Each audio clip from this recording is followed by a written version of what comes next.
կարևորագույն դատավորություն է կարծում եմ, որը կարող է դառնալ լավ նախադեպ միջազգային իրավունքում, ոչ միայն հայոց ցեղասպանության հետ կապված, տարբեր հարցեր կան խոսքի ազատության իրավունքի իրացման եւ թուրքական կողմը հենց այդ իրավունքի վրա է շեշտադրում անում, որը իրենց ուժեղ կրվանն է, որովհետեւ եվրոպական դատարանը շատ զգայուն է խոսքի ազատության իրավունքի հետ կապված խնդիրները եւ ոչ միայն եվրոպական դատարանը, ընդհանրապես միջազգային իրավունքը եւ եվրոպական մարդու իրավունքներն այս համակարգը վերջերս տեղի ունեցած ողբերգական դեպքերը Փարիզում այդ Շարլի Էբդո պարբերականի հետ հենց խոսքի ազատության իրավունքի իրացման խոչընդոտ որպես դիտարկվեց, այսինքն թեև ծաղրանկարները վիրավորական են, բայց համարվում է, որ դա խոսքի իրավունքի իրացման, խոսքի իրավունքի ազատության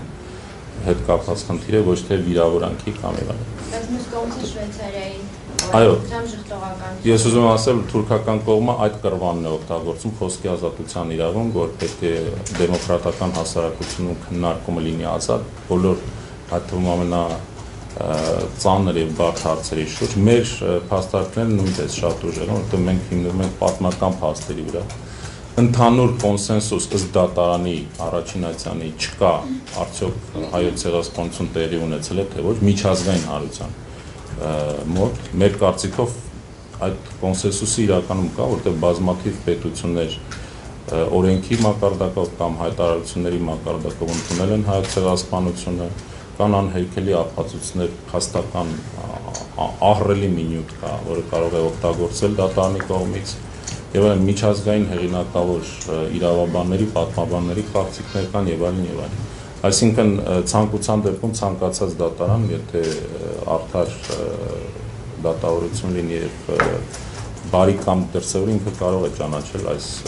դեպքերը որպես ցեղասպանություն, որ այդպես էլ կա։ Այլ հարց է, որ խոսքը գնում է եվրոպական կոնվենցիայի այս կամ այն դրույթների հետ հակասության հետ, իսկ խոսքի ազատության իրավունքը դա հաստատված իրավունք է հենց 50 թվականի եվրոպական մարդու իրավունքների եւ հիմնարար ազատությունների կոնվենցիայի կոնտեքստում։ Այնպես որ պետք է սպասենք դատավճռին, որը մի քանի ամսից է տեղի ունենալու ըստ խոստացվածի դատարանի կողմից, բայց կրկնում եմ, սա կարևորագույն նախադեպ կարող է լինել մանավանդ դրական արդյունքի դեպքում հայկական կողմի համար։ Ներեցեք, դուք իրավաբան եք, չէ՞։ Ես հենց դրա մասնագետ եմ։ Եթե դիտարկում ենք Փերինչեկի հայտարարությունը, մասնագետները պնդում են, որ նա ոչ միայն պարզապես հերքել է հայոց ցեղասպանության հարցերը ապարականյալ, այլև անվանել է դա սուտ եւ իրեն համարել է ցեղասպանություն իրականացնողների հետնորդները։ Դա վիրավորական տեսանկյունից որքանով է մարդու եվրոպական դատարանի կողմից պաշտպանվում վիրավորանքը։ Փերինչեկը այդ իր հայտարարությունների համար շվեյցարական դատարանի կողմից դատապարտվել է արդեն։ Ուղղակի նա բողոքարկել է եվրոպական դատարանին Ստրասբուրգում, որ սա իմ խոսքի ազատության իրավունքի խախտում է։ Առաջին ատյանը եվրոպական դատարանի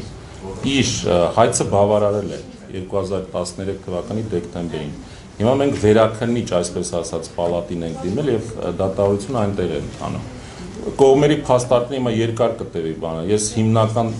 միտքը արտահայտեցի, որ խոսքի ազատության իրավունքի վրա են շեշտադրում անում, որ մենք խոսքի ազատության իրավունք ունենք։ Բայց կան նաեւ նախադեպ հոլոկոստի հետ կապված, որ հոլոկոստի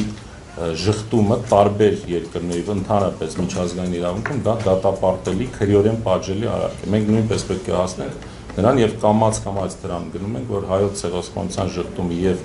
ազգային մակարդակով եւ միջազգային, մանավանդ եվրոպական դատարանի մակարդակով նույնպես քրեորեն պատժելի լինի։ Այդ հարցի վերաբերյալ, այդ հակասության վերաբերյալ հենց հայկական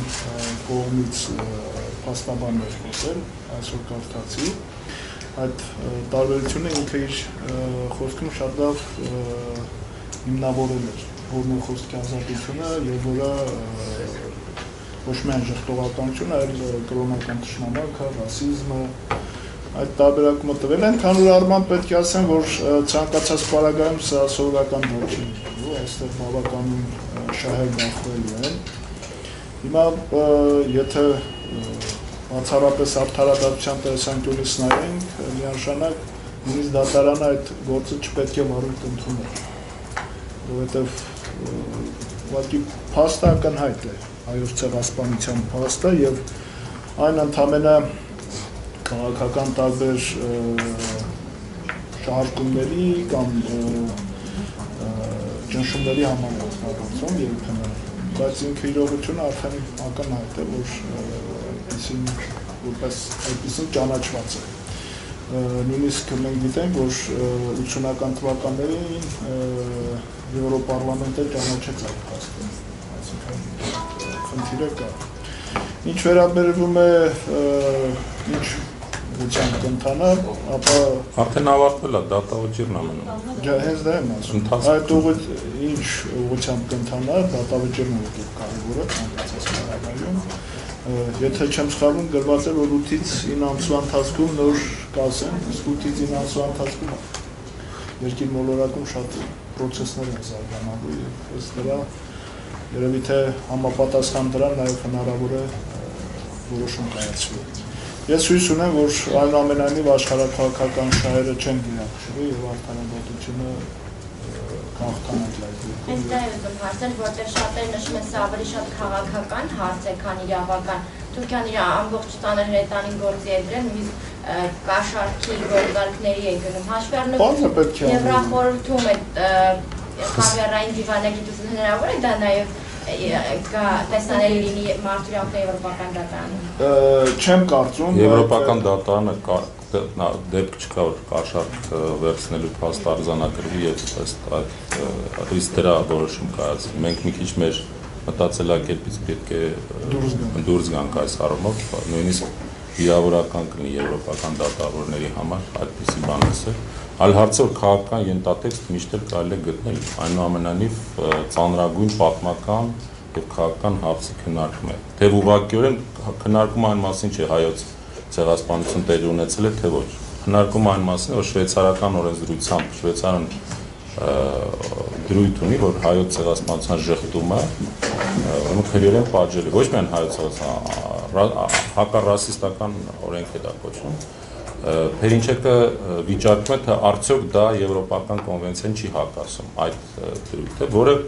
եւ քննարկում է եվրոպական դատարանը։